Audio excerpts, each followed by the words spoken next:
किन रोज्ने रामपुर हाइब्रिड 10? यसको उत्पादन राम्रो छ, यो गुणस्तरीय बिउ छ, यसले किसानको मन जित्न सफल भएको छ। रामपुर हाइब्रिड 10 120 दिनमा पाक्छ।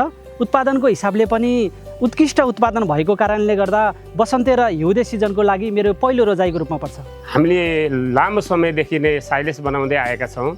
साइलेज बनाउने क्रममा विभिन्न जातका मकैहरू प्रयोग गर्दै आएका थियौँ।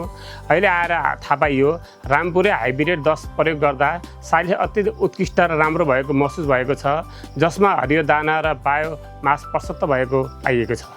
रामपुर हाइब्रिड 10 को गुणस्तरीय उत्पादन क्षमताका कारण यसको माग दिन प्रतिदिन बढ्दो छ।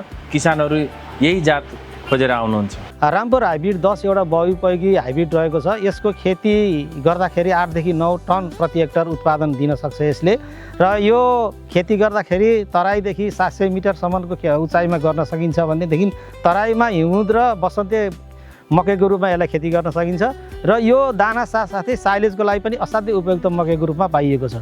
राम्रो उत्पादन, उत्कृष्ट साइलेज र भरपर्दो आम्दानी लगाउने होइन त रामपुर हाइब्रिड 10? रामपुर हाइब्रिड 10 किसानको पहिलो रोजाइ।